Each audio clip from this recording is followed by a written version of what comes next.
Hello, everybody, and welcome to InShanely Curious. My name is Shane Mauss. Thank you, Shaniacs, for joining me on this maiden voyage. I did not expect this to be a solo episode. I had a lot of iterations of how the first episode was going to be. I am deeply uncomfortable with solo episodes. I've done them in the past, but in the uncountable number of podcasts, both as a host and co-host and as a guest, I've done some solo episodes, and boy, this will be so good for me. This is out of my comfort zone.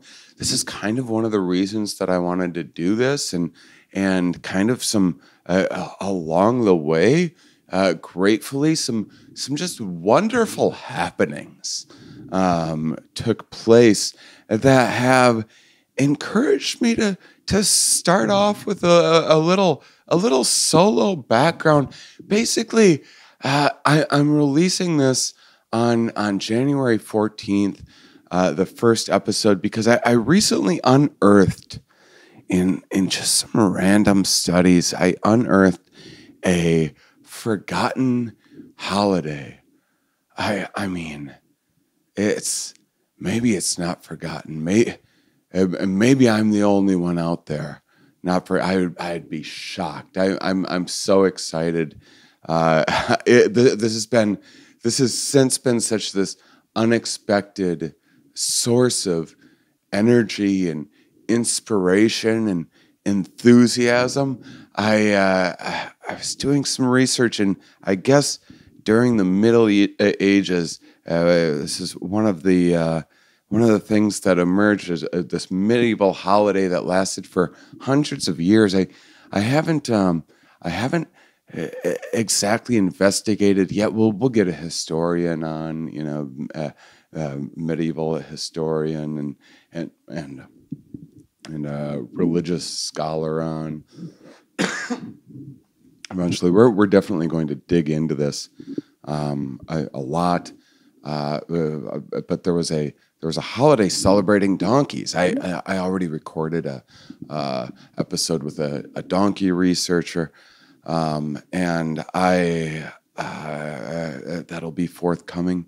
But this holiday, I guess technically it was kind of a religious holiday of sorts. It was a celebration of the donkeys of the Bible. There were multiple times in which donkeys had played an important role in the Bible, but it was also a celebration.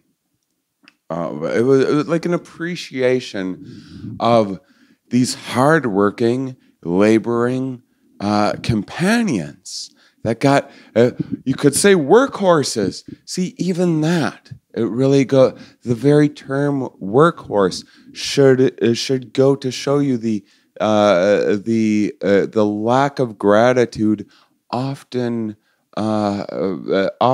kind of expressed toward this.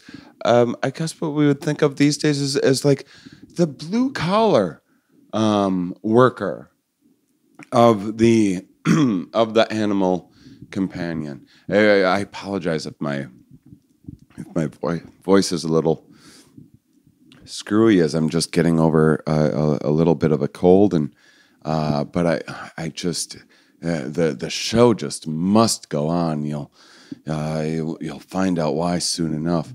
But I did this little bit of a deep dive into it, and it turns out that this forgotten holiday was called Feast of the Ass. And gosh darn it, everybody, I have decided that I am going to resurrect this holiday, which I guess eventually became a bit too irreverent in the Catholic Church in like the 1500s or something like that. We'll learn more together. as time goes on. I guess the Catholic Church was eventually they were like, we're having you can't have too much fun with religious appreciation, and it was also, it wasn't even just that. I guess there was this was kind of correlating with some of the downfall of Rome or whatever, and Catholicism. I have so many things that I could say about that. I have someone coming up on the next episode that wrote a book that was a little bit inspired by a book written about the fall of Rome back when, and it's about the evolution, the rise and potential fall of the human species from the point of view of a paleontologist. Where like 10,000 years is like an instant, and so. Anyhow, we have so many different directions that we're going to go with this. But I thought that I was just going to kick things off with we'll start with just the donkey episode, right? And then I thought, telling people how I discovered this, and it is just such a perfect way to, one, just describe me and the show and what I'm about to any new listener and you Shaniacs out there that have now gone a couple years without hearing regular podcasts from me, as I've been involved in the most just insanely complicated, massive, exciting tour of my 20-year comedy career.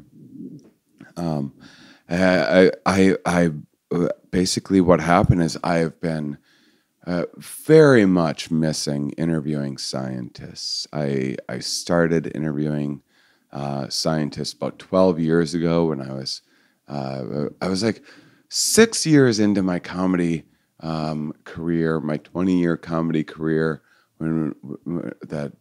so back in like 2010, when I kind of had my sort of dreams come true, at least to the extent of like when I started comedy in 2004, I was like, this, you know what? If I just get even just a half-hour special on Comedy Central. It's funny the way time works. Comedy Central is like not even a thing anymore.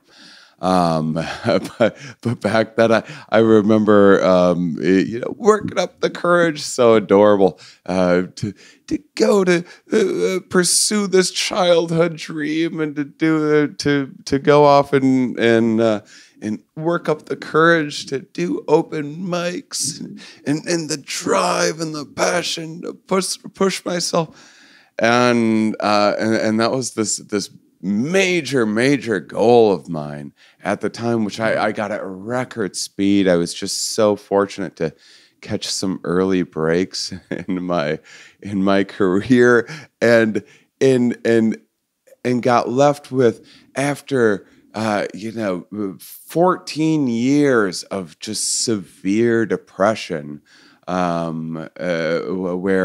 where comedy was this childhood dream of like 10 years old, since the age of 10. That was like the one thing I was holding on to. I go back and forth. I'm 44 right now, and I look back and all of these things seemed like, very cute how big they were to me at the time, and the scale of things. Now at 44, I feel like a paleontologist looking back at some of those early childhood memories when I remember how big and important things seemed, that now seem a little smaller in the scope of things, and that's not to do a disservice to any part of ourselves or our past and lifespan development, but it is kind of adorable to look back at that. This was oh my God! I just remember, and it went really well too. You know, like it really it really went off like without a hitch. Dream come true. All this effort obsessing over stand-up comedy, watching every bit of it that I could, all of these things. And I remember distinct memory of being like, well, now what? You know, like it just didn't, I don't know what I was expecting with that first big dream. If I was like, gonna be like, I did it. And now I can feel like a well-rounded, accomplished human being, or whatever. Or maybe I just thought like the rest of my life would be taken care of for me, or just every opportunity would just open itself up. Whatever I thought, the actual outcome of that happening was this distinct new chapter of my life, where I found myself a drifting abyss, kind of wondering what to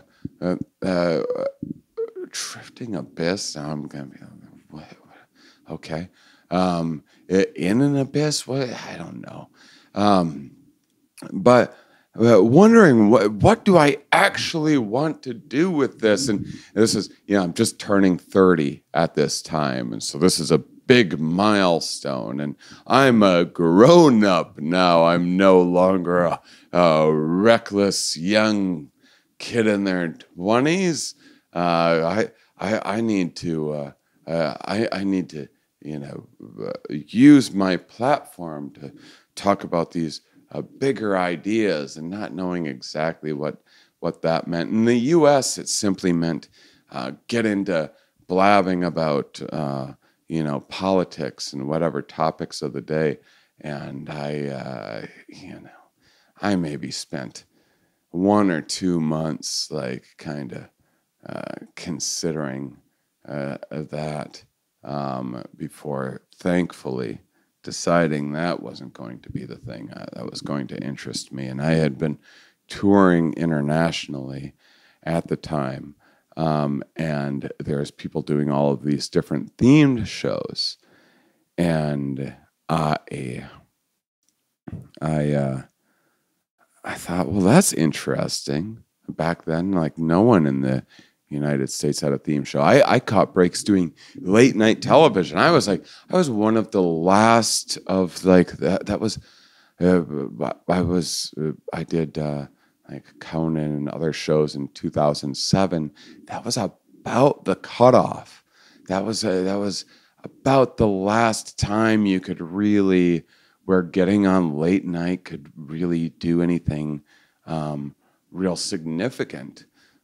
For your comedy career. In the generation kind of before mine, it was like specifically you just get one set on Johnny Carson or whatever, and you're selling out theaters or something. And so this landscape's always been changing, but this was kind of right at the cusp of when everyone was moving into, social media. You needed to have your social media accounts, and then podcasting was just starting to take off. I was touring internationally. People were doing these themed shows. It's so interesting. Well, I want to tour more internationally. What would a themed show be of mine? And I was reading all of these science books with my free time, partially because I had like a very strict religious Catholic upbringing that never I never really fit into, and was the source of some angst and resentment in my childhood and teens, and confusion. And I sought answers and clarity, and reading science. And I was always math was the only subject that ever made any sense to me, and this world where mostly it's just whoever can make their opinions sound the best, not which opinions are the most sound, but what opinions sound the best, has always been how a lot of the world seemed to work. And to be able to have like numbers that we could all like sit and work through it together and agree upon, and there is a right answer, and sure, it keeps on continuing to get more complicated, and we might not have all of the answers, but we do have these agreed upon things that we can work out together. That was always a perspective that I thought was like the only like surefire way where we can actually agree on something at the end of the day. Like a math problem is less dependent on your particular sensibilities. It might not be in your sensibilities to care about math, or that might not be the like style of thinking that you gravitate towards. But math still maths at the end of the day, and so anyhow, I've always found myself reading science books, and as I was a comedian, I started reading more and more books about kind of human nature and how the mind works, and now I'm as a comedian able to monetize my my ponderings on the human condition, and getting to take my favorite pastime of people watching and think of find a way to make a couple bucks off of my own curiosities by making some people laugh. And so I had never even considered the idea that maybe I could put science in with my comedy. It seemed like they were just two distinct worlds for me. Like science was this little amazing little hobby of mine, and so I started kind of looking into that, and that would eventually lead to me doing some science-themed shows, and doing this podcast, Here We Are, for 10 years, where everywhere I was traveling with comedy, I would look up universities and interview random scientists about, at the root of it, after some of the meanings of life from as many different disciplines and perspectives as possible, with reality so big that you do kind of need to think of a focus at the end of the day. And I tended to love learning about, instead of like a top-down point of view that, say, an engineer would have, I have always loved thinking about the kind of bottom-up emergence of how how things come into being, how change over time is shaped in somewhat predictable, probabilistic ways that take shape in the form of uh, however many species that there are in life, and however many species also that there was for a time that that didn't make it, and all the ways that it could have gone, and what happened, that we find ourselves here. But anyway, so this sums up my interest. This is Henry G. If you want to, if you're eager to hear a whole bunch more of my conversations, you can always check out the Here We Are podcast, which has over 400 episodes where I interviewed a range of scientists on subjects. But this will sum up kind of my interest in what I was just kind of talking about. This is Henry G's a senior, the senior editor at Nature, a senior editor, something very impressive. And the winner of the Royal Society Science Book Prize.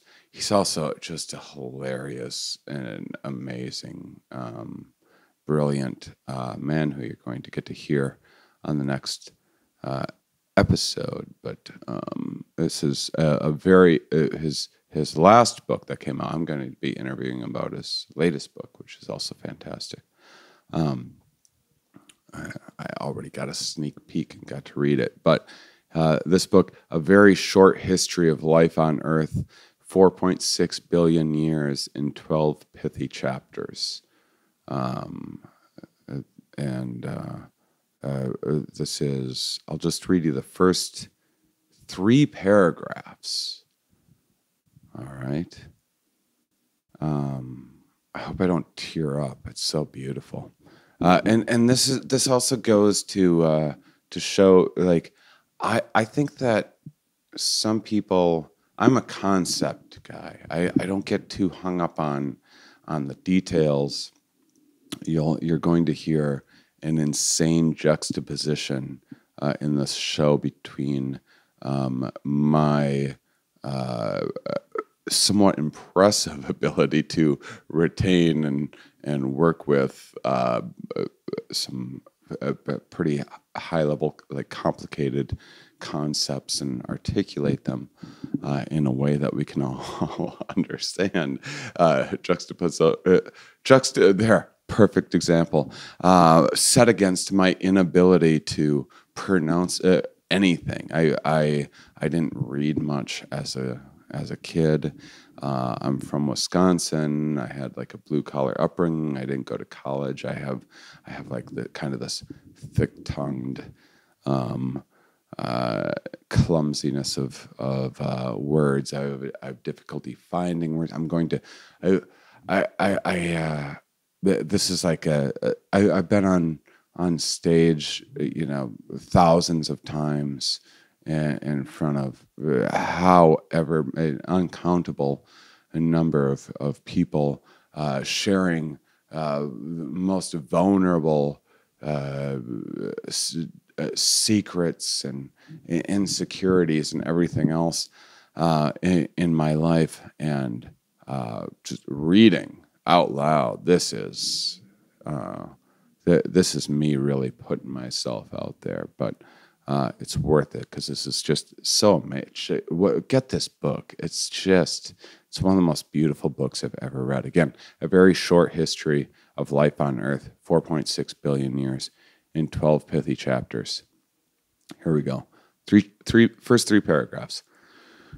Once upon a time, a giant star was dying. It had been burning for millions of years.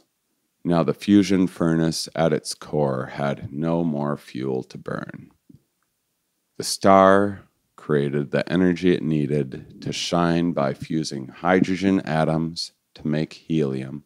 Oh, I also wanted to say, like, you don't need to know all of this stuff. Just listen to the overall message. If you miss a word here and there, I think science can seem so intimidating to people. I think that, like, when I see science presented on like TV, it's all about fancy sounding words. It's all like you watch like CSI Miami or whatever, and the writers that are just churning out, whatever dumb cookie cutter show week after week. They're just like, well, we need like some smart sounding, sciencey sounding thing here, and they accomplish that by just saying words that, like, well, you can see here from the zippers up that the scrambled up was a double jointed, and you at home go like, wow, okay, this person must know what they're talking about. That's not. That's just insane. It's such a silly way to learn. You're just to be able to just brute force memorize as many words as you can. Is limiting potentially what you are actually learning, and then you get hung up. Like, if you don't know a word, that's just not the end of the world. So let's start it again. Once upon a time, a giant star was dying. It had been burning for millions of years.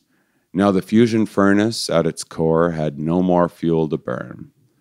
The star created the energy it needed to shine by fusing hydrogen atoms to make helium.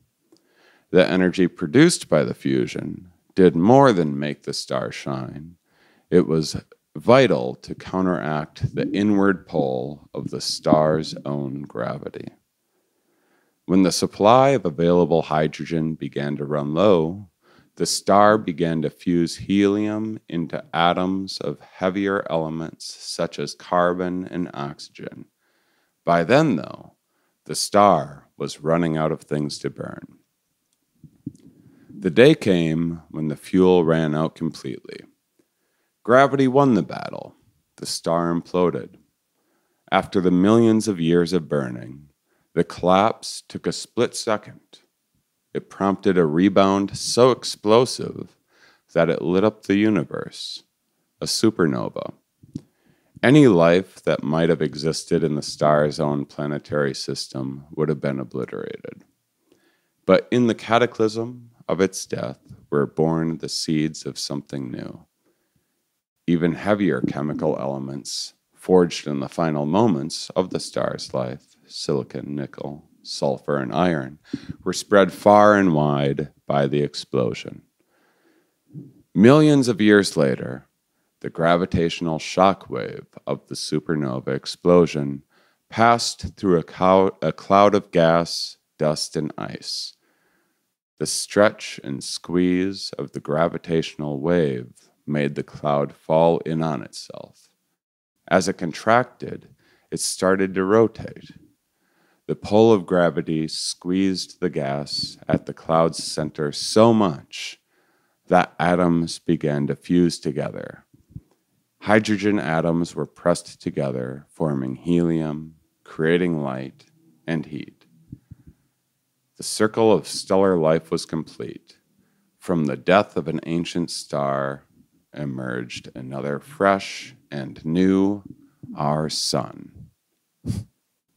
Beautiful, absolutely beautiful. And that, my friends, is why I love science, and that's how I tend to look at things. So if you go, so if you say, like, well, why did you decide to say it's January? I'm trying to get more exercise. What prompted me to go for a jog today or not, I tend to in my mind go all the way back to like, okay, so when Earth started, all right, here's the first little bits of life, and then they made copies and they started changing. And I start from there, and then get to where kind of motivational systems came online, and then some mismatches with our modern environment, and being forced for the first time in life's history to kind of unnecessarily expend energy for exercise sake, and so I tend to view and it's not the only way to there's a zillion different categories and disciplines, and these interdisciplinary approaches are so important, but that's the one that I feel is the most underrepresented, and the one that I take to and understand the best, and I think can speak to in a way that adds value to the conversation, to the collective conversation of this existence that we find ourselves in. It isn't going to be reading the hot headlines of today and speculating on the this and that of this celebrity or politician, or what moves are being made by what oligarch. And so that sums up what I'm about, and so I had started reaching out to basically I did this science podcast for 10 years, which I put on hiatus because I was doing this new show. I had done I did this show, Mating Season.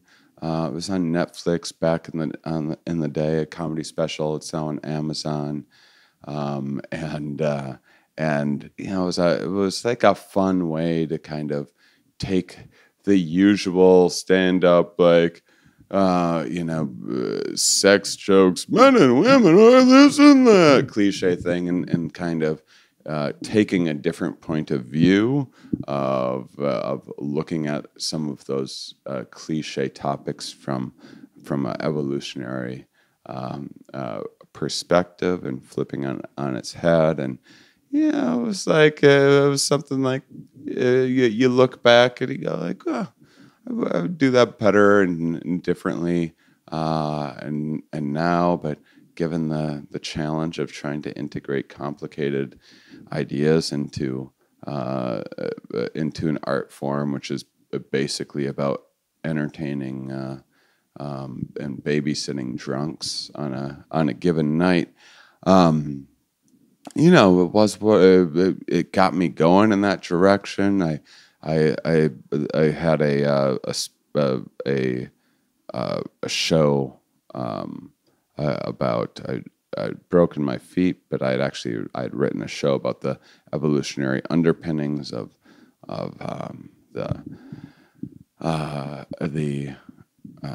negativity or the kind of evolutionary functions of the negative emotional states, those things that no one wants. No one's waking up on a given day being like, I could go for some pain, maybe get some sads in there, some anxiety, a little paranoia. That's what I could get into today. Those are all these feelings we tend to avoid. So why the heck did they evolve? What kind of function? And again, we need to be careful not to examine something like, say, depression from a purely evolutionary perspective, but that was the that was the theme of that show, and went on working on others. I eventually, just through sheer happenstance, actually promoting that album, I had. 'Cause I had broken my feet in Sedona, Arizona, where I was going to do ayahuasca for the first time. I didn't get a chance to because I instead, days before I was meant to do that, was out hiking, and as a big adrenaline junkie, broke my feet and got deviated from that plan, which gave rise to which helped me figure out that I can't just take science concepts always. That's what I'm into, is sharing these big concepts, but to convey them to an audience, sometimes it helps to have like kind of a personal narrative. And that's something that I hadn't considered when I started Here We Are. And I was just interested in learning and less about sharing my personal life, and realizing that people definitely tend to we're storytelling apes that tend to find ourselves gravitating toward anecdotes and relatable stories and such. And so in doing that gave rise to, I did a show about psychedelics way back when, something that I was very passionate about in my younger years, absolutely like life-changing, a big impact in my appreciation for looking at perception in different ways. And so I did a show back then, and then after when things were opening up after COVID, I happened to, because I was known for that, I happened to be invited to this psychedelic conference, and then I kind of met the right people to an artist to get this idea to click into place, which was to add visuals to a psychedelic show, and then I got an opportunity to do that started as a Vegas residency, and then that was the most elaborate thing. So I put my podcasts on my podcasting on hold to focus on that big opportunity, which turned into the largest tour. We did like 170 cities, and that's what I just got done doing. And in the meantime, along the journey of that path, right before global pandemic, I had been touring with this show, Stand Up Science, that I was very excited about. I had a couple different scientists on every show, and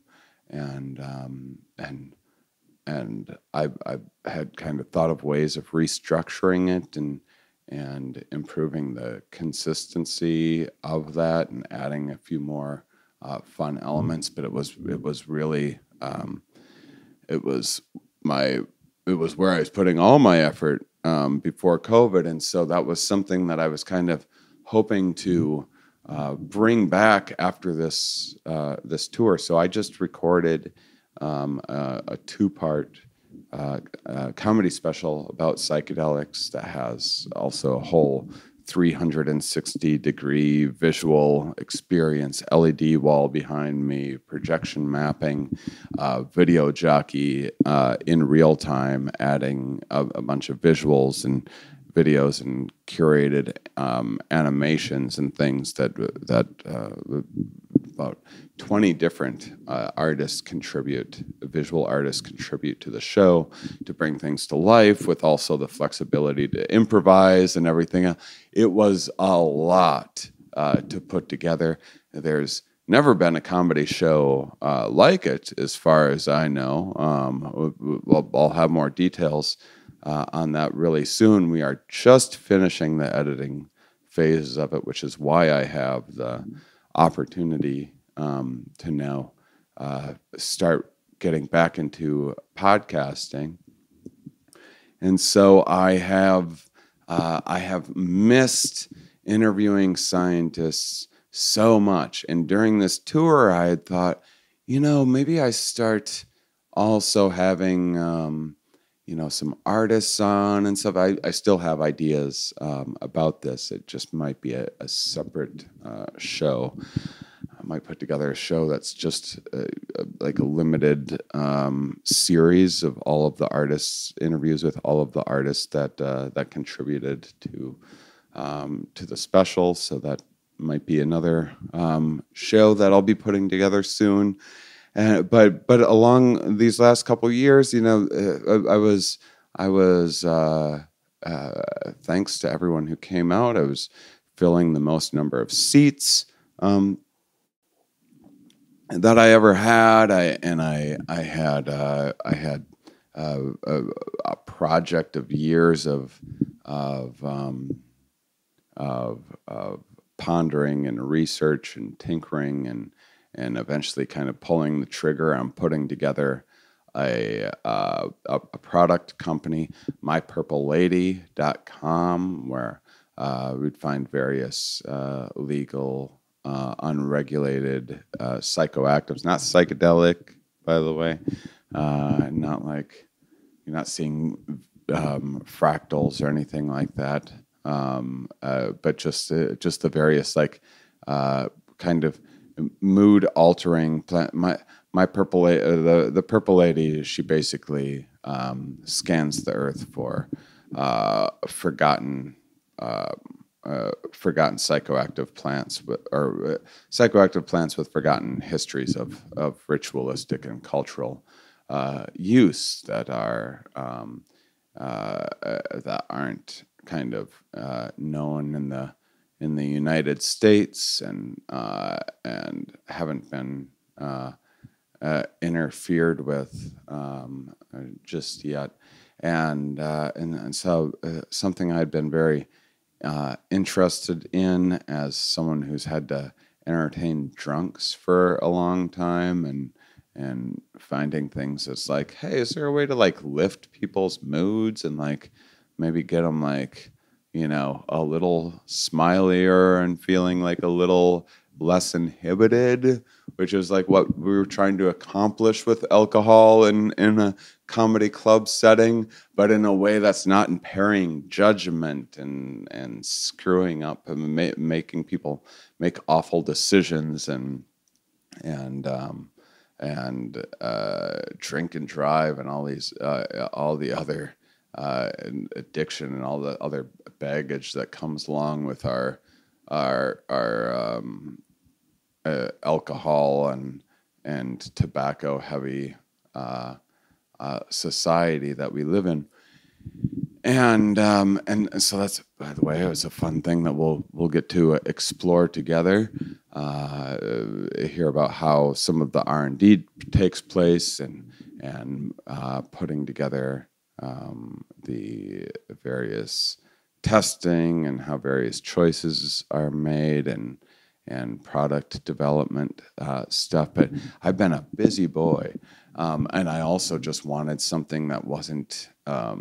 It's just just seeing the way that my old podcasts, I would have to either. By the way, this is all getting to how I came to understand find the Feast of the Ass. I'm just a bit of a meanderer. I had that was something that I did not miss from podcasting, being, eventually getting on various networks where they just set up. It's just you end up doing the same, reading the same ads that everyone else is, and it's like I used to. I used to, when podcasting started, it seemed like, yeah, this is like a way that comedians, these these great orators of truth that are brave enough to speak their minds, and like it is, all these.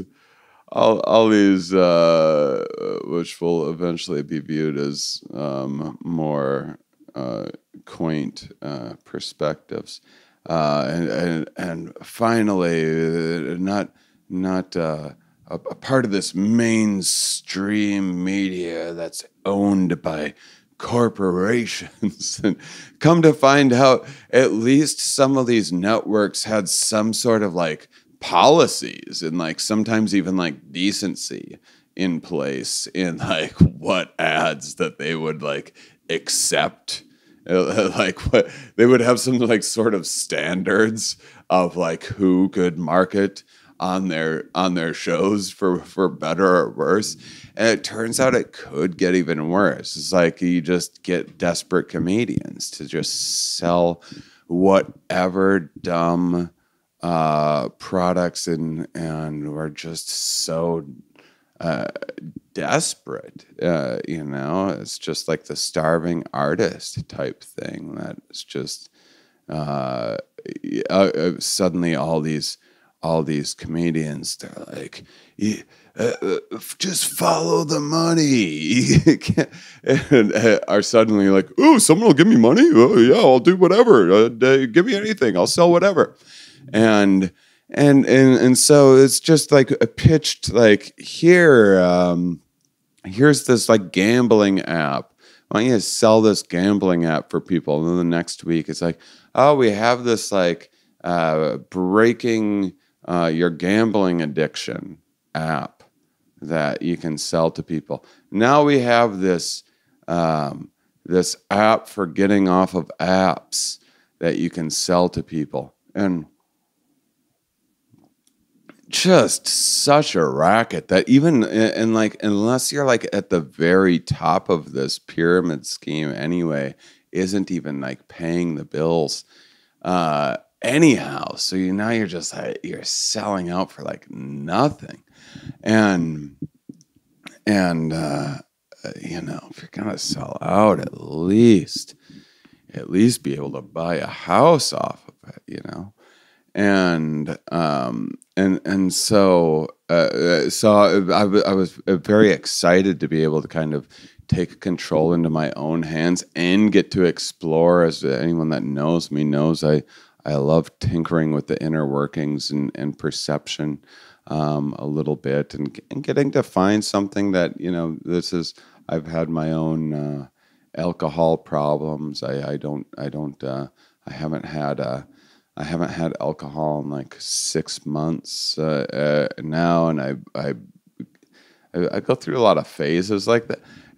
This is the one. This last time I was, it wasn't like a rock bottom or anything like that. I was just like, oh, I have this special to do. I need to clean up my act and focus and blah blah blah. But then it's just like every time I go like a month without alcohol, I'm gonna say this again because it's dry January. I am not a motivational speaker. I am not here to better your life or any of that. That's not what this show is about. But I will share just some basic stuff, man. If you're someone that has the self-control issues that I have, you take a month break from drinking every day, and it's like, oh my gosh, I didn't even know my brain could function at this level.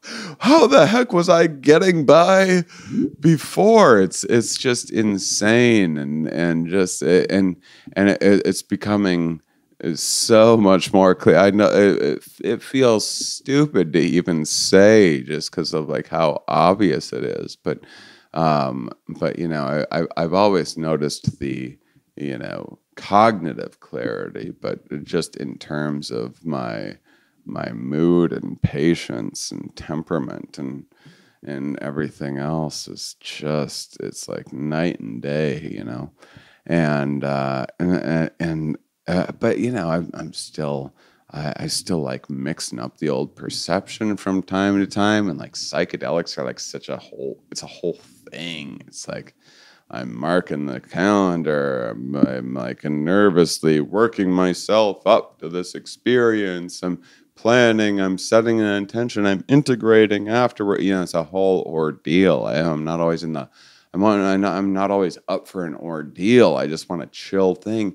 In cannabis, boy, when I was a kid, I used to love this stuff. And in my adult life, it's never paired well for me. And so to find something that's just like a little nuanced buzz that I can have and develop different kind of feels that aren't like very impairing or anything, but just like, you know, once a week when I'm out and about, or maybe when I'm chilling and watching some animal documentaries or whatever, I can have just a little bit of whatever. Maybe I'm looking to be relaxed. Maybe I'm looking for a little tingly social euphoria or something. And so with this, I'm kind of able to, yeah, we have like basic things for sale right now, but in the research and development, I have lots of different things that tinkering with all of the time that we have planned out to launch. And so I was like, well, what a fun opportunity to let people in on that process as someone that had a psychedelic show. I get endless questions about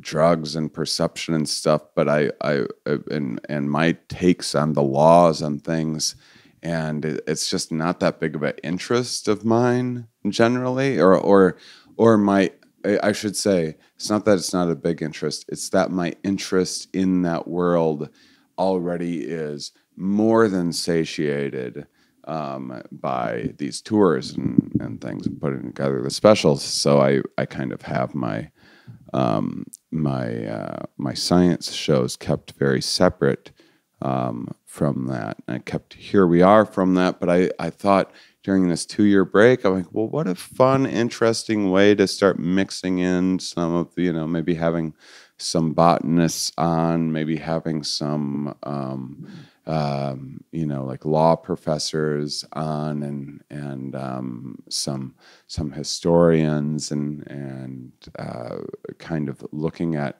some, and then even like marketing perspective and things like that, and using my own product company as a kind of a personal lens. Again, mypurple80.com,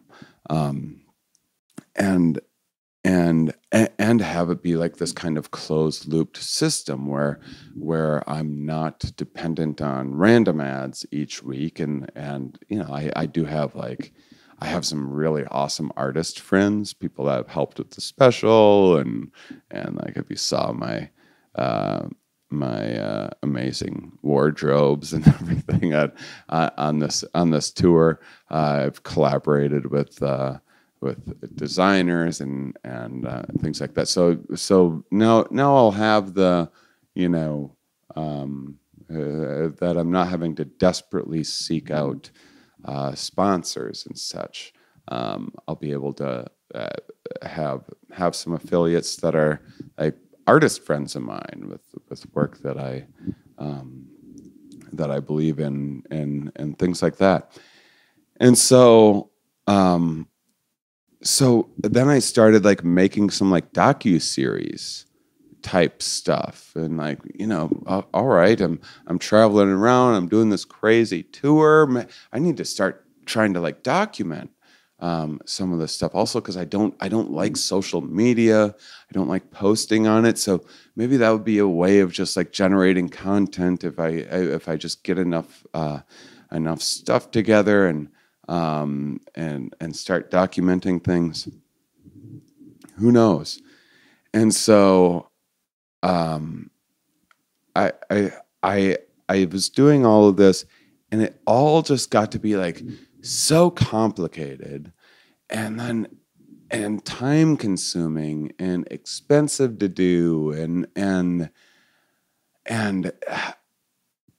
the worst part was that, trying to make this like highly produced like docu-series type thing, which I still want to do eventually, but I wasn't getting I quickly realized, I wasn't getting just like the casual conversations. That's what I had missed, just sitting down and having a casual chat with a scientist. So then I thought, okay, I'm launching something. I'm finishing the special. The tour's over, putting together new shows.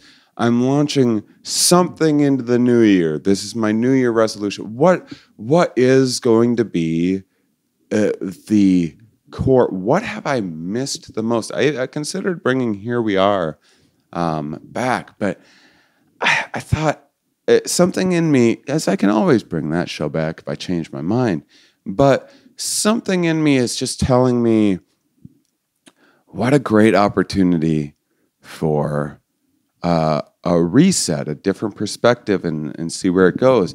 So what is what have you missed the absolute most? I loved doing my science podcast, but I can tell you the episodes that I liked the least were when I just put too much on myself, and trying to like kind of keep up with the pace that I was at, and just frantically. What I liked about the show was I'd show up and I'd be like, okay, I'm in Dallas, Texas this week, and here's this person that studies kind of development across a lifespan, and how different kind of psychological mechanisms come online at different times. Like think puberty, where your whole kind of perception and your drives and your preferences and your desires have this drastic shift in life. Well, that happens in various stages of life. It's just so pronounced and memorable at a time like that, right before those such formidable juvenile years. So something like that, I would be like, oh, this is absolutely fascinating and just kind of random. So I missed that randomness, but I didn't like when sometimes it would just be like, oh well, whatever. I just need an episode. I just need an episode about something. Okay, this person studies this like very, very like granular thing that I like know nothing about, and I don't have the time to research it or wrap my head around it, and I'm exhausted from touring and all of that, and it would just kind of feel a little too forced, and I think some of that was just because of I didn't have enough of a scope. Here we are was great because I started with like I had went through a period of time when I was watching a lot of animal documentaries and said, that David Attenborough doesn't have a star on the Hollywood Walk of Fame? How pathetic is that? Honestly, like I'm not trying to. It's just. Look, I mean, I get that the Hollywood Walk of Fame isn't where we like honor scientists and naturalists and all these people that have contributed so much to our modern world. It should be. There should be a Walk of Fame for science for scientists that have helped increase our understanding of this existence that we live in my opinion. But you know, we're just these kind of status-driven, gossipy, cheap, easy entertainment-seeking apes that that you know just tend to. I like movies and TV and entertainment, but Sir David Attenborough, oh my, do you know how many Davids there are on the Walk of Fame that like you've never heard of, that are just like from movies and TV shows, like forgotten in time? And no offense, David Spade, but David Spade. Does he make the cut? Yeah, I mean, I like David Spade. That was a good grab for someone else. Like, should he be on there? But David Attenborough, like it might be the case that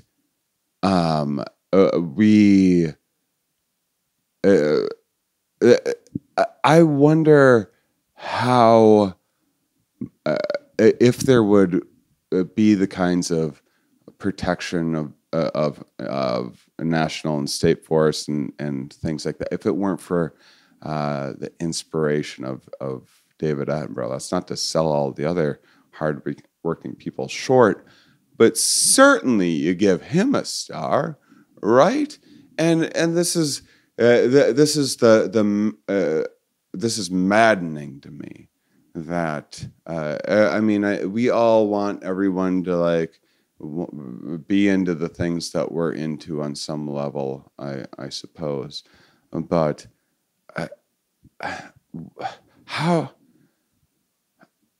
don't you give that guy a star? So I was obsessively watching animal documentaries and such, and I was in a new relationship at the time. I'd gotten out of an old relationship. I was writing a lot about breakups and new love and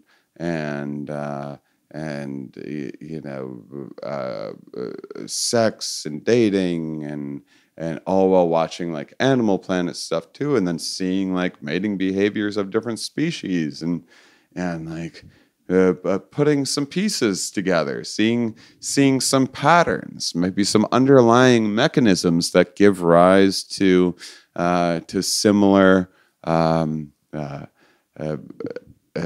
what would be called kind of convergent, convergently evolved behaviors, kind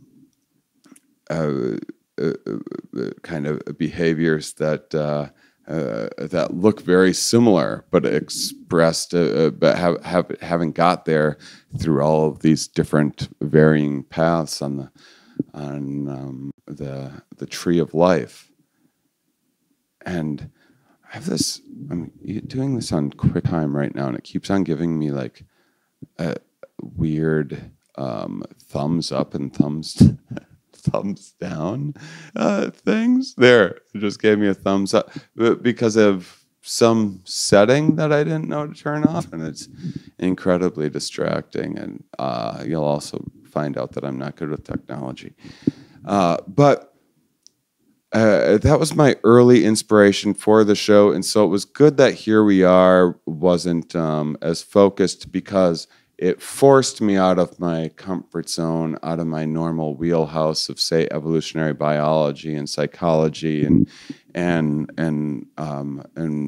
forced me to keep continuing to learn about like neuroscience and behavioral economics. Like I would have never. When I started Here We Are thought that I'd be interested in, say, like behavioral economics or the psychology of marketing or something. I would have never known 12 years ago how fascinated I would have been about those subjects, how much those subjects would have taught me about life and all of these other disciplines as well, and philosophical ideas. And so I'm grateful for that. But with this show, I thought, I originally thought, what if I what do I miss the absolute most? And that is animal studies, just like going and learning about some new animal. And so originally, for a little while, I was just going to do an animal show. I've since abandoned that for this show because I decided I didn't want to be overly boxed in. But I do want that to be a regularly featured aspect of this show. And so I was thinking, I was like, well, what do I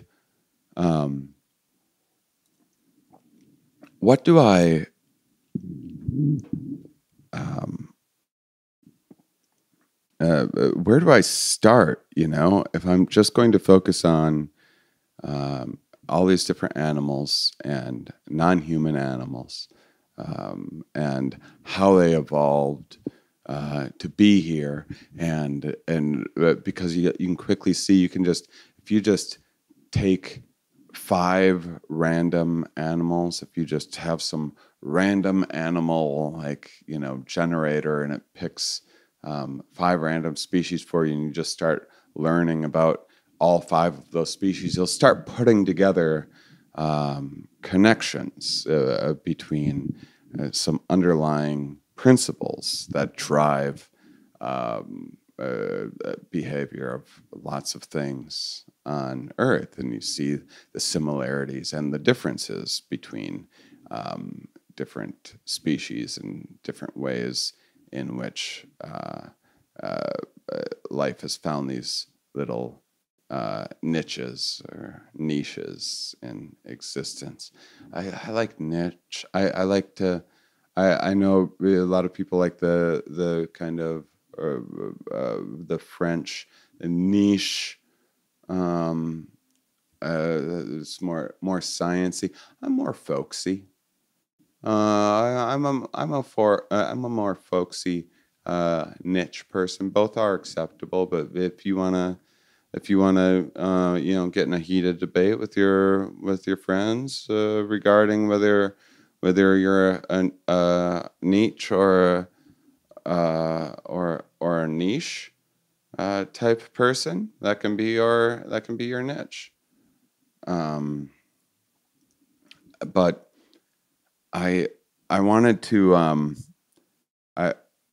I wanted to figure out what's the best way to approach animal stuff. Like, what species do I pick? And this became another thing that was holding me up. I wanted to talk about this also because it's January and people are starting, you know, their own projects and things, and getting all inspired. And I just found myself getting hung up on just things that didn't matter, like wanting to kick things off perfectly with do I start with do I focus on just the species that I'm the most interested in, the ones that I already know the most about, maybe the ones that I know the least about? How about the most popular species? You know, just Google what are the trending species out there, and maybe I could also follow maybe we do like chronologically based on kind of the tree of life, and looking at the different branches, and taking a species that exists today that represents you know, various branches of the tree of life, or just different changes that happened along the way, where he walked through like I've been going through the Natural History Museum in New York lately, and you see like, oh wow, you have like a second ankle bone evolves, and it gave rise to all these critters that would not have existed otherwise, and you don't look at all that life afterwards. Be like, well, thank you, second ankle bone. You don't think about their ankle bones at all, but these tiny little things that gave rise to all of the biodiversity out there, endlessly fascinating to me. And so maybe I can tell that story. It's still a good idea, but complicated, right? Started trying to put it together. And what if I screw it up? What if it takes too much plan? It just all these stupid thoughts that just kept me from the doing and the overthinking. And I have no shortage of ideas. It's the actually doing something with them. That's the hard part. And so finally, I was like, you know what? I'm just gonna let chance kind of guide this, because sometimes that's, as someone that often will scoff at things like horoscopes or tarot cards or something like that have these Barnum effects of just these kind of overgeneralized things that could apply to anything that then you think is like kind of speaking specifically to you, and this means something. More on these cognitive quirks as the show goes on, but there is value of just like picking up a random card to just assign kind of arbitrary meaning to, just to get you going out the door, just to get you moving in the day. I think that there is a reason to just flip a coin sometimes, just to not get stuck in that choice paralysis. And so to do that, I thought maybe I'll just kind of look at like an animal holiday calendar, and I've been writing a sloth book here and there for years that'll probably never be finished, but I love it to pieces, and in doing so, know that there's an International Sloth Day, October 20th of each year, I believe. So we'll make sure and do a sloth episode around that time. But I was like, maybe once a month, even if I do all the other more complicated stuff, maybe once a month, I'll just take a look at these animal calendars and do like a save the whale day or whatever, and use that as an excuse to do a whale episode for, probably get to whales eventually anyway. Why not do it at that time, right? And so I'm looking through, and for example, I have a bonobo person that I'm going to be interviewing for a Valentine's Day episode.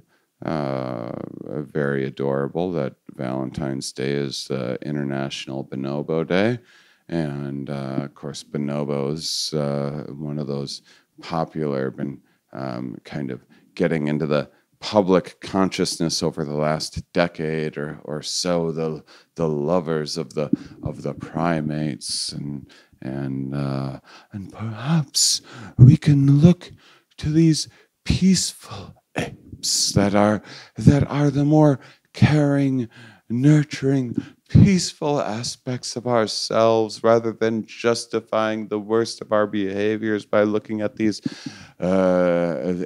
chimpanzees. So I'll talk to a bonobo researcher to talk about some more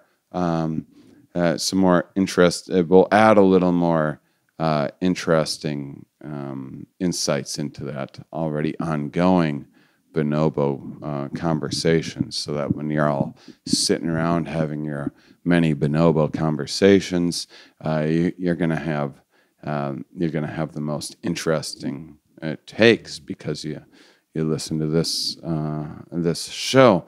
In March, there's some sort of World Butterfly Day or something like that. So why not use that excuse to have my old friend entomologist Barrett Klein on to talk about his book that came out not too long ago. And I haven't been recording my science interviews, so I've been itching to have him on. I have a rabbit episode coming up for around Easter. There's some World Parrot Day in May, and I'm kind of thinking maybe talk about parrots or parrot fevers. This fun little historical, a real interesting story from history that could give us some surprising insights into some of what we see in our modern world, right? So you get the idea. Using that for a little bit of inspiration. So I'm looking at January, right? And and there's like there's some squirrel day, there's some zebra day, maybe next year. Zebras have a place in this. Zebras are going to get a little bit of a nod because we're definitely talking about equines because we landed on a donkey episode, but those are both good. Squirrels. People will be shocked. A lot of people will be shocked to think about how much squirrels sleep. Realize what sleepy critters these things are. That's because we're biased of our view. We only see squirrels when they're rushing around outside, frantically trying to squirrel away some nuts, and before they go back into their super lazy burrowing lifestyle, right? So that's a really fun way to kind of think about how our perspectives can be primed and biased and limited, and often what our intuitions don't match the realities because we're be kind of like a bit of like a sampling error, right? Or we're just getting to see this little sliver of a squirrel's life, and so that's how we think of them. And endless, again, just endless, fascinating bits of inspiration for me. And also, that's the other thing too, is that like you often won't find time to just study some random species. That was the other thing. I missed that so much. I missed not researching a thing because it's like bettering my career, or it's going to like get me better at like marketing or something, or I'm improving I'm optimizing my life in this and that way. It's just all so much pressure, and then the endless headlines, and it's so crazy. The social media, like right this moment, it's just everything's got to be like at a 10 of like excitement and engagement all the time. You can't just like.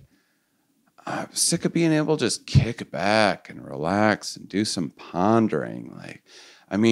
It's pretty amazing that you're able to scroll through and you can see the most horrifying thing happening on Earth right now, and then you can flip and you can see the most amazing, beautiful piece of art that just got finished and uploaded, an hour ago. You can see the most hopeful bit of inspiration and feel-goodery, and you can see what your what your friend's kid is doing in their talent contest or whatever. There are. It can be really interesting, and it can also just be like, does it always need to be so important and intense and like for a thing, and it can just feel like the stakes are so high. It's funny because I was just reading this Henry G's new book to have him on the show, and it's called the Decline and Fall of the Human Empire or something like that. I'm just terrible at remembering names and titles and such. I didn't plan this. In case you can't tell, this is just off the dome, for better or worse. But he, it was. I read the entire book, and it's literally about like the projections of when humans will go extinct and why, and what. I mean, generally, what tends to snuff things out, everything goes extinct eventually. Everything has an end at some point. So, what will be the end to humanity? And looking at it from more of the perspective of a paleontologist. And I'm sitting there reading this book that's about like, the many, problems, opportunities as well, that could cause the act. What could be more horrifying than your species going extinct? And this book is just the most like spelled out, just very like just logical, patient, open-minded, like I would say like pretty good-natured, understanding, thoughtful.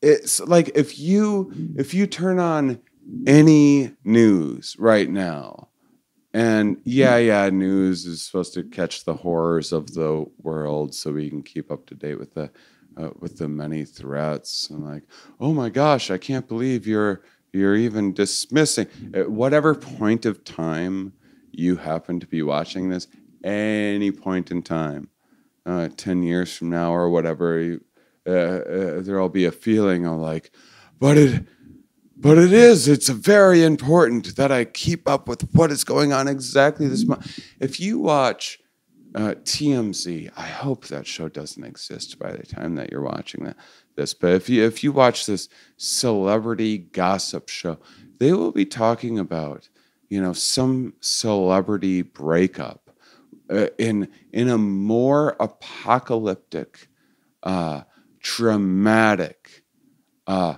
urgent fashion than a scientist who like can actually model like fairly accurate predictions of when we'll go extinct and the sort of things that we actually do need to like collectively start attending to and forming these kind of agreed upon systems so that we don't all so that there is a world left for us to fight over, and so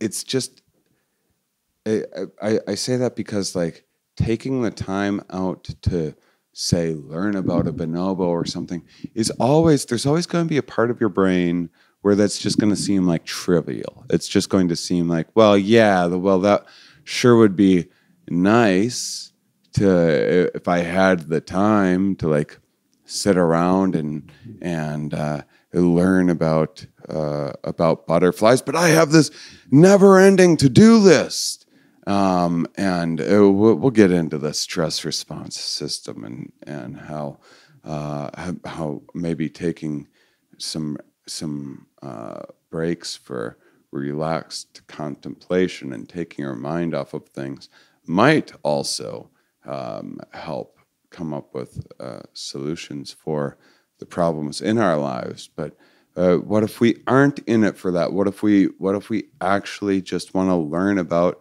some random ass animal? And I myself will often not even find the time to do this, and hard pressed to meet many people that are more interested in learning about wildlife than I am.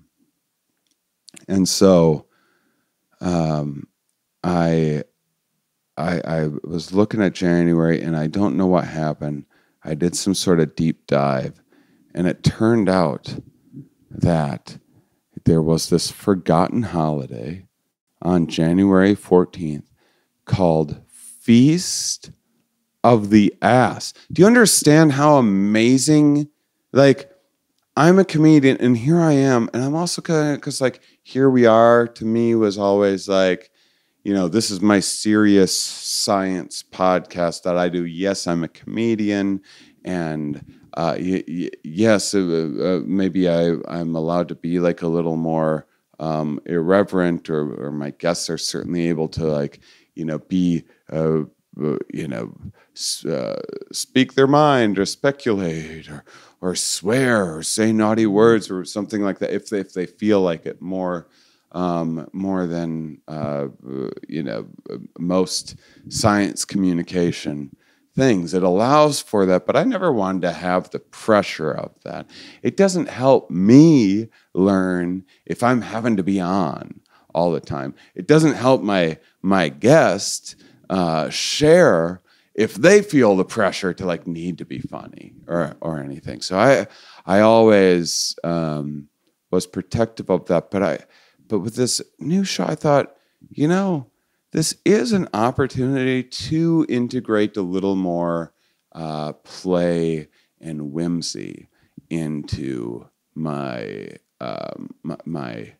curiosities, and be a little crazy too, and so I discovered, and I was like, so it was like, here I am, I'm putting together a show that's all about, getting to express my interests in evolution and wildlife. And I go to pick a first episode, and I get basically a thunderbolt from the heavens. Like, this is divine inspiration. If you're a comedian and you rediscover, maybe I didn't, maybe all of you are out there ass feasting without me, and no one told me. But if so, then this hasn't been marketed properly, and so I'm taking this, I'm rebranding it, and it's for us. I'm going to turn this into a community project that we can do, and because you're probably thinking, like, Shane, why didn't you release this episode before January 14th so we could prep, so we could, now you're scrambling around trying to pin the tail on the donkey, or donkey pinata around. You're rushing around, like, wishing your coworkers a belated feast of the ass, and I get it. But the thing is this is the inaugural celebration, this show, and what we now can do. Like, I needed to do this on my own, okay? And then I needed to kick things off this way, and now we have a full year to plan the first community celebration. I did a lot of, like, virtual meetups during the pandemic. that were a lot of fun. And then I put together a festival that was like amazing. During the tour, so many people asked me, "When are you doing another festival?" And all this, and that was came with its own. For as amazing and magical as it was, it came along with its own complications and financial issues and everything else, and just insane, like the amount of like liability and all of the things that can happen with putting together something like that. But I've given it some thought, and I've thought of some ways where we can have this emerge, where we can all be a part of it, where it's not something that you necessarily need to like buy a ticket for or something, right? Where perhaps some of us can make a pilgrimage. Do have some ideas for next year, and then I'm already so far ahead. I have an idea for next year already, and then a year after. I need to get like my Discord fired up again. I went to look at it and I forgot my like login and password. This tour was just so, it took every bit of my time and energy. I just had to drop everything in my life, sadly. But it's great because now I have this. I'm detached and I have this reset, and there can be ways that we can build this together. I've had so many people come out to shows, and I've chatted with people afterwards, about what it might look like to put together another event like that. And I've had some pretty interesting ideas. I've been talking with some folks and in a lot of different fields, from artists to scientists and everywhere in between. And I also want you to be able to celebrate the Feast of the Ass at home and at work, and have work. And so how can we plan this? Like I really want this to be like a nationwide thing again, even if it starts small this next year. But we have a year to get this off of the ground. I mean, first things first, we got to learn about donkeys, obviously. And that's the thing too, is that it puts these like ridiculous stakes into everything. Like, do you have time to like sit and listen to me talk to someone that works with like wild horses and donkeys and studies equids normally? Maybe not. Maybe you have a more important things to do on a given day. But if you have more important things to do than plan out the Feast of the Ass, you don't. I know that you have demands. I know that you have a financial consideration. I know that you have a family life, work life. You have all these things, but play is a big part of it.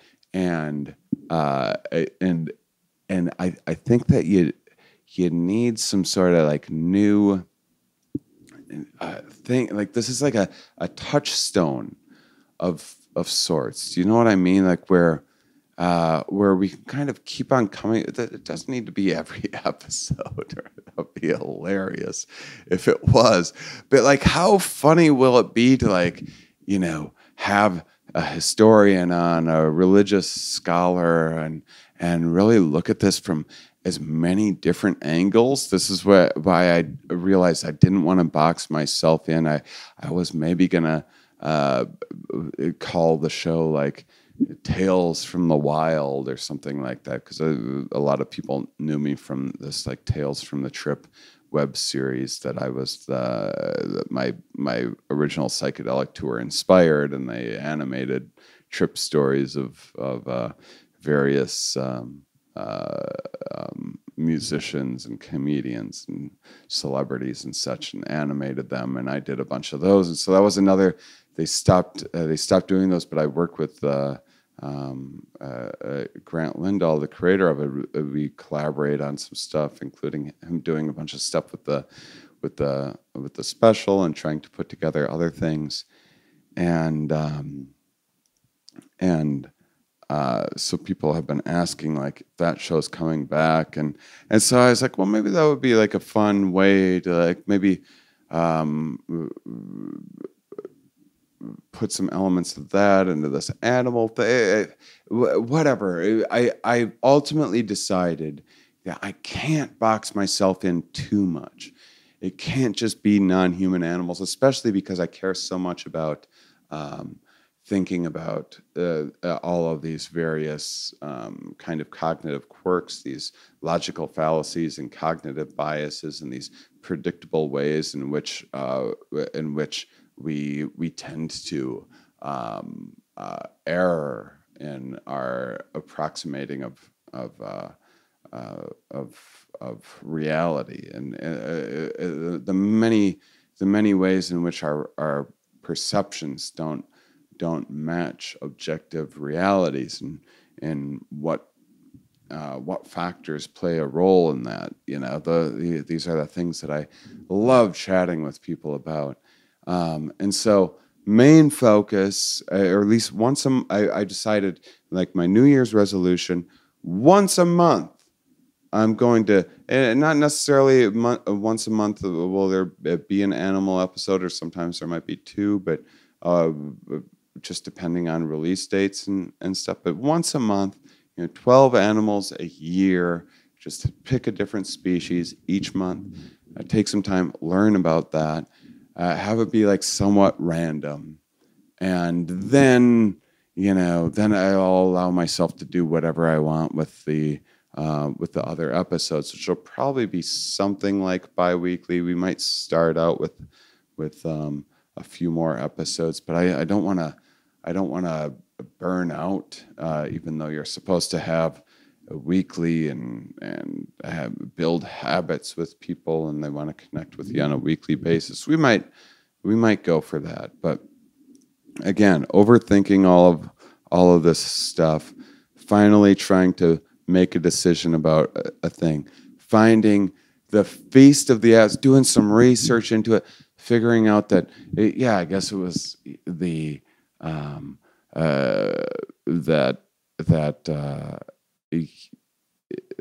donkeys played roles, and like after the Jesus was born, some king was like, kill all the children under 2 in Bethlehem, or something like that, to get rid of this threat to the king's authority, the supposed son of God, and an angel came to Mary, and there's a lot of angel communications back then. This is couldn't just be like telepathy or something, and didn't work through just like teleportation, and then they escaped via donkey, which can you imagine escape? Like, first off,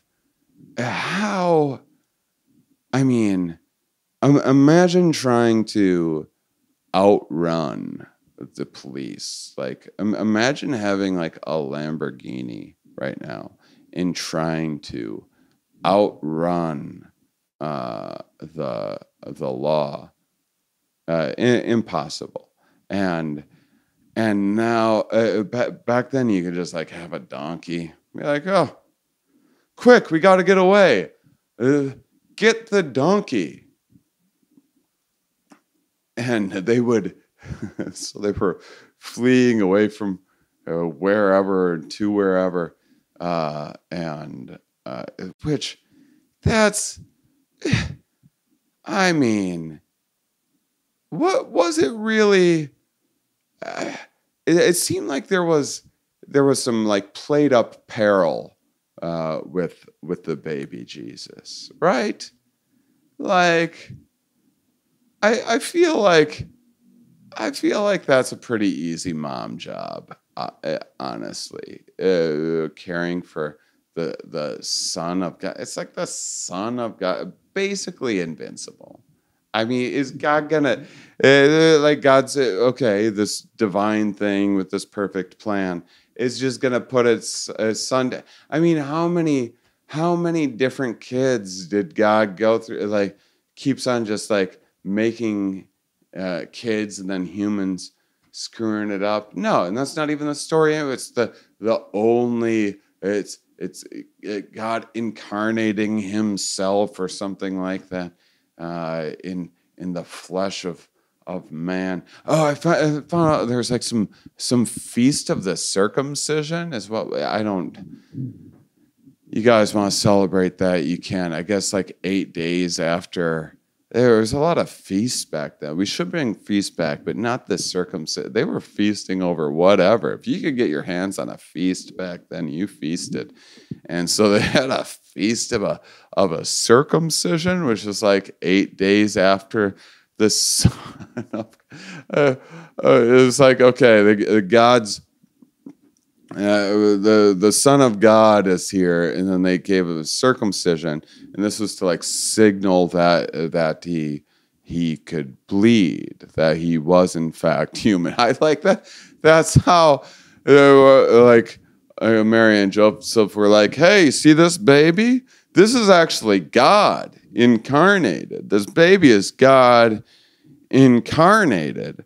And people were like, I don't know. How do we know that's not just God?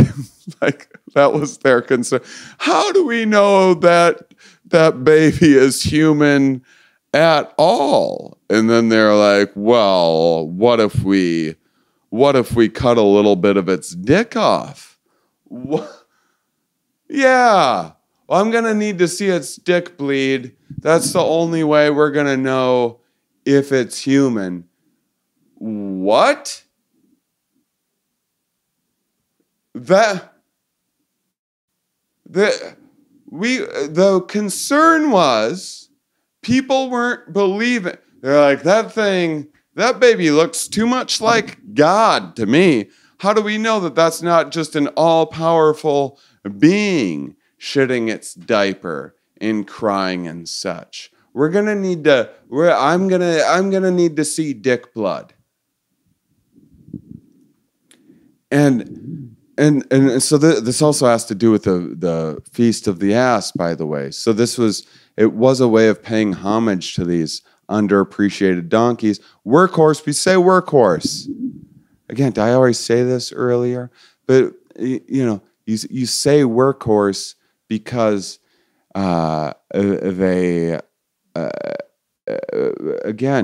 horses get all the respect. Horses are like the Corvettes. They aren't the utility vehicle. If you're out there on the lam, you take a donkey. Why? Because they got endurance.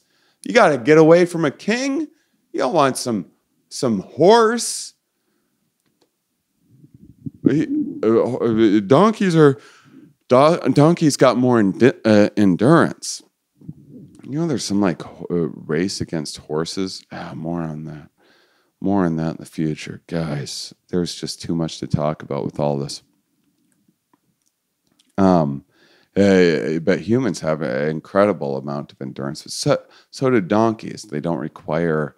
They're not as picky with food. They can store water for longer lengths of time. They can go longer between hydrating, and so people would take them for granted. There's even archaeological records of donkeys with just broken backs. These things, they'd load them up so much because they're so strong for their size too. Just based on body size, pound for pound, a lot stronger than a horse, and so that these things aren't getting enough love and respect. So it was a way of showing appreciation to these animal companions and being grateful for what you have. Well, also showing reverence toward this religious story and all, it was, but it got to be that wasn't. I think that was like around that was maybe even around the time that ass had the double meaning too. So I don't think it was like lost on people either. So it eventually became. It was also part of this like feast of the fools, which was kind of is a way of celebrating like within the church, because it was the church and the kind of government um, were a lot more of just the kind of same thing back then, and so it was a way of people were able to make light of some of the oppressive authorities, and there was a lot of like role play and flipping of like the higher ups and people that were lower rung in the church would kind of flip roles. There were a lot of these in religious holidays back then, where like masters and slaves would switch roles during like winter solstice events, and there was like male and female reversing role type things. There was all these different like role reversal, status reversal type things that would happen, and it was they would give like these theatrical performances and such, and the Catholic Church would eventually decided that this is too much of an issue. You can't have these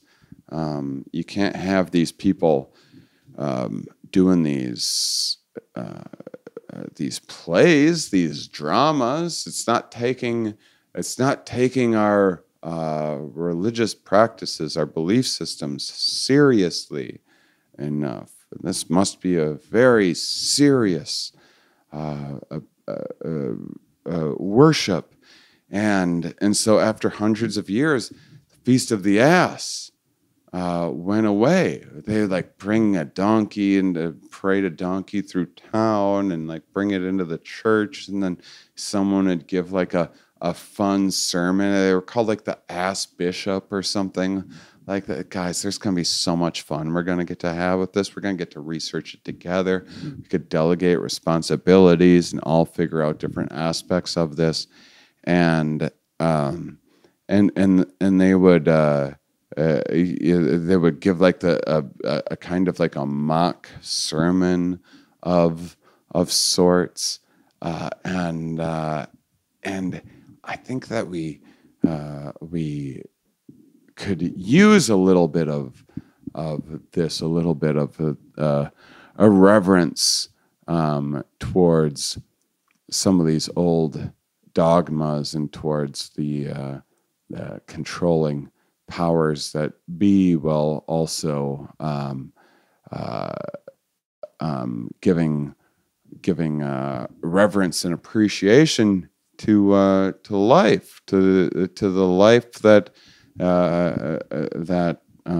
Earth has given rise to, and to all of these species that are such a integral. Do you know the number? I mean, I can't even fathom the number of species that play a role in our lives, from like everything that is at the grocery store to what's outside your window, to the clothes that you wear, to the medical innovations, to just on and on, the interconnectedness of and all of the things that I'm sure we all take for granted, and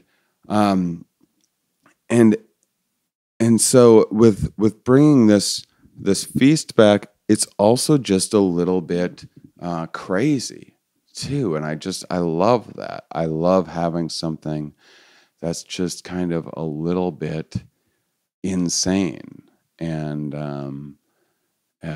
for InShanely Curious, and a bit because uh, I think taking the time to learn about, say, like I said, like learn about a donkey might be something that, doesn't seem like a priority. It might seem like boring or irrelevant to your life. You don't own a donkey. You might. I'm considering owning a donkey after having having talked to and researched donkeys for a while. They seem like amazing pets, actually. Um, but I feel like this is like going and watching a David Attenborough documentary now is like an act of rebellion. It's like we live in a world where everything's got to be this tantalizing, like, whoa, are there UFOs everywhere? And if we aren't like searching for Bigfoot and all these stupid ass things, it needs to be this like, everything needs to be like either far out or extremely like threatening and dramatic and gossipy, and it all just needs to be so much all of the time that I think that it's a real act of rebellion to just sit back and patiently just learn a little something about some of the world around us. And that's why I'm doing this show. I don't know if I'll do solo episodes. I don't know. Things are like a little up in the air right now. I originally I want to interview all my guests in person, and that was just like another thing that was stopping me from doing it.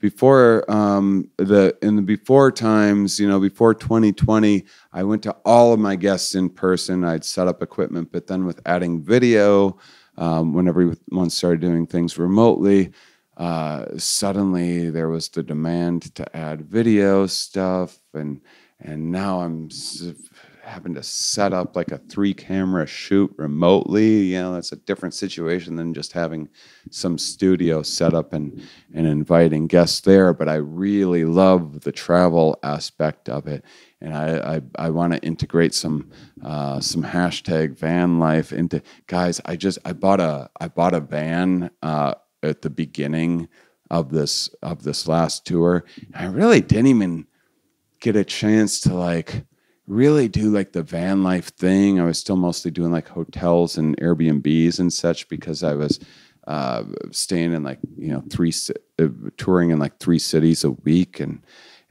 it's just a little hard to like go out and like camp and relax when you like just finished a show and then need to leave again in 8 hours. You just kind of want a shower quick. And so here and there I'd have some breaks, and I started slowly starting to camp a little bit more. And then since the tour, I've been doing it more. And oh my gosh, guys, right now, maybe it might be a thing that I'm excited about now and will wear old, but it's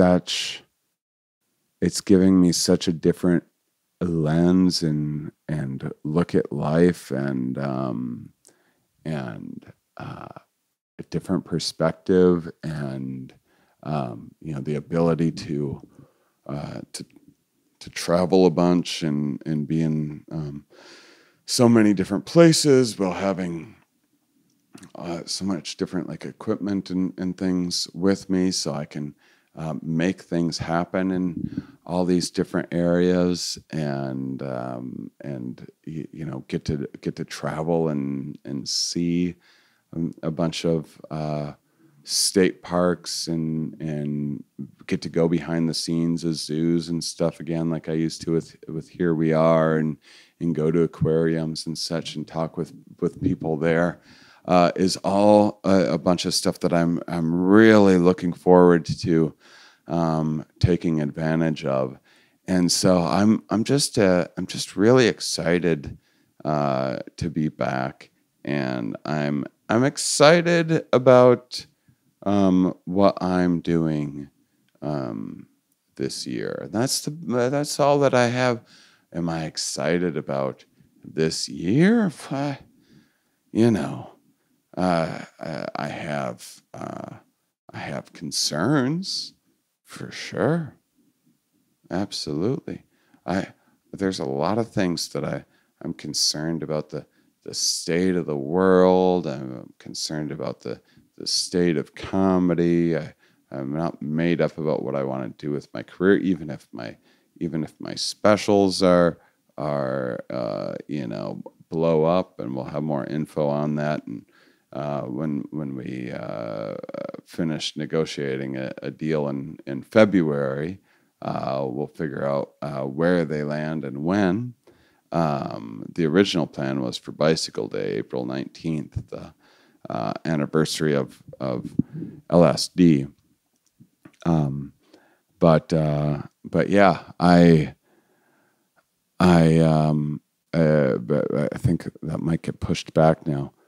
But I'm just and now I'm like putting together. I kind of want to do like my stand-up science show again, but a more comedy-oriented version of it.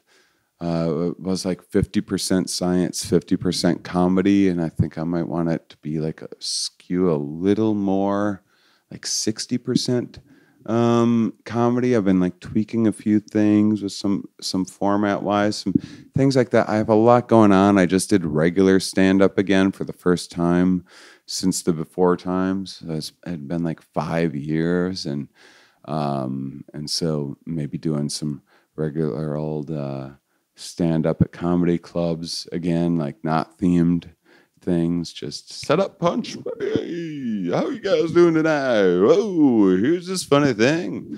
And might do a little bit of that as well. But right now I'm most excited to I'm InShanely curious where InShanely Curious is going to go. And this has been a huge missing part of my life, is getting to connect with all my my folks out there that are interested, that are all you Shaniacs that are as curious as I am and love hearing about this stuff too. So I'll put together a lot. I decided that I just need to start somewhere. Like even the art is being done by this amazing artist Randall Roberts, and we decided when we kind of figured out the piece that he decided he like really wants to make like a really amazing painting out of this. And we saw it as this fun opportunity to just start with because